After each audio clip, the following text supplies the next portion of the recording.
Brazilian football is standing at a fascinating crossroads. And for once, it's a sweet problem rather than a bitter one. For decades, the number 9 position has been Brazil's biggest headache. Fans cried out for a true striker, a ruthless finisher who could step into the legacy of Ronaldo Nazário, Romário, or Bebeto. Yet time and again, that void remained unfilled. From Fred's disappointment in 2014, Gabriel Jesus' goal drought in 2018, to Richarlison's flashes of brilliance in 2022, the story has always been the same. Brazil's number 9 simply wasn't the superstar fans expected. But now, the winds have changed. For the first time in years, Brazil has not one, not two, but a whole army of strikers. Each in excellent form. Each bringing something unique to the table. And this has left coach Carlo Ancelotti facing a delicious dilemma. Who should lead the line for Brazil? Who gets the nod? And who will have to settle for a place on the bench? This question is dominating Brazilian football right now. Because suddenly, in a position that was once Brazil's greatest weakness, there's an overload of exciting talent. João Pedro, Matheus Cunha, Richarlison, Marcos Leonardo, Kaio Jorge, and Cabral, all in impressive form. Now, Ancelotti must make the toughest decision of all, choosing just one striker to carry the hopes of an entire nation. Let's break it down player by player. João Pedro is the name on everyone's lips. Having recently joined Chelsea, he has proven himself as one of the most consistent number 9s coming out of Brazil in recent years. Inside the box, his finishing is razor sharp. He thrives in aerial duels, knows how to create space under pressure, and has the instinct to shoot when defenders least expect it. João Pedro has been carving out his place in the Premier League, a league known for its physicality and pace. Among South American forwards, his steady goal-scoring record in England has already given him a special status. If Ancelotti wants a classic target man, someone who can hold up play and finish chances with cold precision, João Pedro may be his most reliable option. Then we have Matheus Cunha, the Wolverhampton Wanderers striker. Cunha is more than just a number 9. He's a versatile forward who can influence the entire front line. His speed, dribbling, and ability to link up with teammates make him a completely different weapon compared to João Pedro. He's not only about goals. He's about creating opportunities, stretching defenses, and forcing openings in tight spaces. If Brazil wants a striker who can disrupt the opponent's defensive structure, Cunha could be the perfect choice. His energy and creativity could be a key weapon for Ancelotti in matches where Brazil needs to break down stubborn opponents. And then, of course, there is Richarlison. A familiar name, a familiar face, and someone who has already carried Brazil's number 9 shirt on the world's biggest stage. Richarlison was one of Brazil's standout performers of the 2022 World Cup. Who can forget that incredible bicycle kick goal against Serbia? It became one of the iconic images of the tournament. True, his club form at Tottenham has been inconsistent, raising questions about whether he can still be the reliable striker Brazil needs. But here's the twist. Richarlison seems to transform when he puts on the Brazil jersey.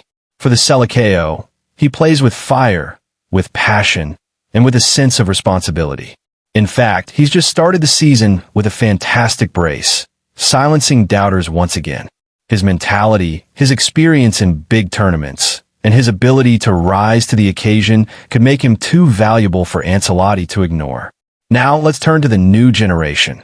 Marcos Leonardo and Kaio Jorge. These are names that may not yet be global superstars, but their potential is frightening. Marcos Leonardo has been dazzling with his finishing ability, speed, and clever positioning. He's the kind of forward who thrives on exploiting defensive weaknesses, always sniffing out space inside the penalty box. Kaio Jorge, on the other hand, combines physicality with sharp instincts, making him a nightmare for defenders to handle. They may not yet be regulars in the Brazil squad, but don't be surprised if Ancelotti sees them as secret weapons, wild cards who could bring that X factor off the bench. And finally, Cabral, another forward who has been quietly impressing with his goal-scoring form. He might not carry the same fame as Richarlison or João Pedro, but his performances in recent months have been impossible to ignore. For a coach like Ancelotti, who values balance and depth in his squad, players like Cabral offer the kind of options that can completely change the course of a match.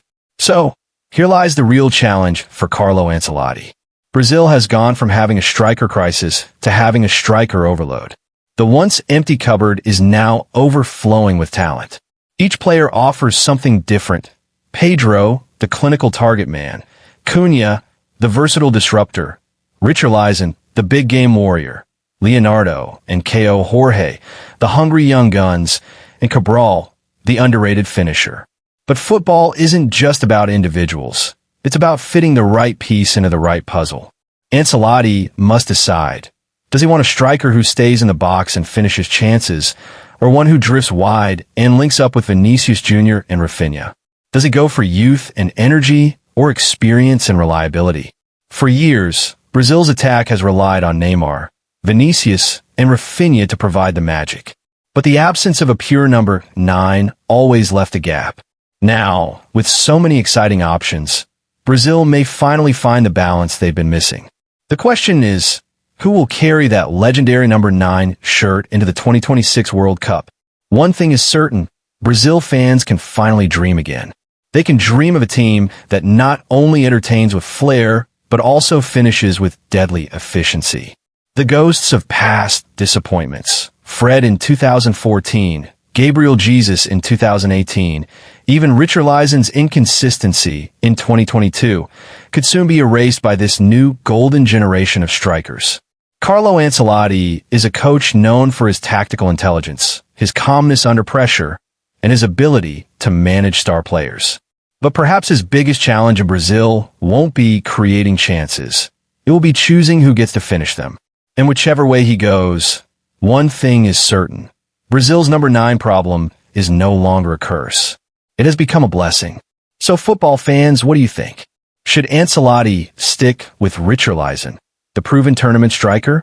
Should he gamble on João Pedro, the Premier League poacher? Or should he unleash the raw energy of Leonardo and Kaio Jorge? One thing is for sure, the decision Ancelotti makes now could define Brazil's attack for years to come.